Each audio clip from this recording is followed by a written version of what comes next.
Direct News TV. November 7, 2023. Russia-Ukraine War, List of Key Events, Day 623.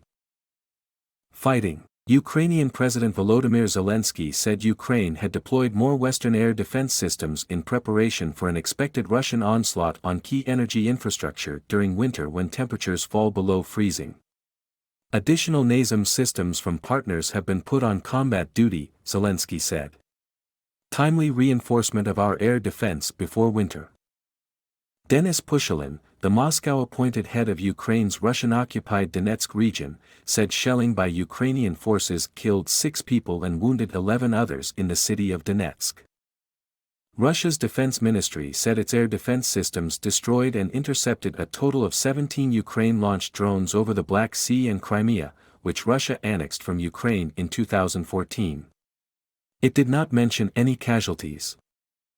Vitaly Barabash, the head of the Avdiivka military administration, said Ukraine was bracing for a renewed Russian assault on the eastern city of Avdiivka, which lies just 10 kilometers (6 miles) from Donetsk.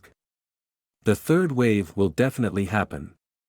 The enemy is regrouping after a second wave of unsuccessful attacks, Barabash said. A Moscow-installed court in Russian-occupied eastern Ukraine sentenced 4 more Ukrainian soldiers captured in last year's battle for Mariupol to lengthy prison terms. Under international law, soldiers cannot be prosecuted for having fought for their country. A Ukrainian football match in the central city of Dnipro took a record almost 5 hours after players had to leave the pitch amid repeated air raid warnings. Dnipro 1 emerged the winners, beating FC Alexandria 1-0.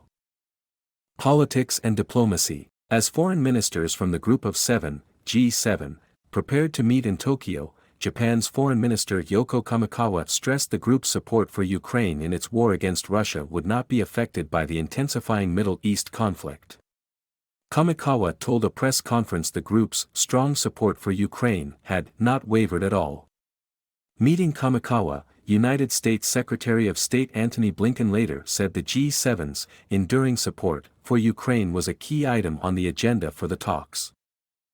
The U.S. accused Russia of financing a Latin America-wide disinformation campaign aimed at weakening support for Ukraine and boosting anti-U.S. and anti-NATO sentiments.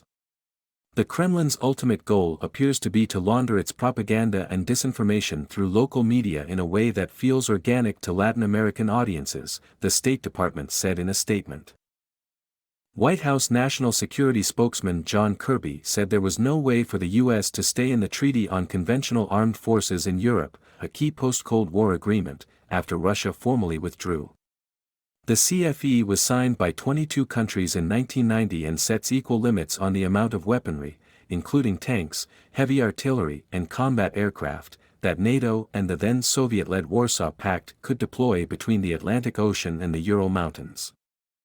Russia has issued an arrest warrant for Sergio Gerardo Ugalde Godinez, a judge at the International Criminal Court, ICC. Godinez in March issued a warrant for President Vladimir Putin on war crimes charges related to the alleged forcible transfer of Ukrainian children to Russia. Moscow has already issued warrants for other top officials at the ICC. Weapons. The Netherlands said it sent its first 5 F-16 fighter jets to Romania for use in the training of Ukrainian pilots. It will be providing as many as 18 warplanes for the training center and will also deliver F-16s to Ukraine for combat. My name is Kingsley. Please like, share, subscribe and hit that notification bell so you can be the first to be notified whenever we post. You won't regret it.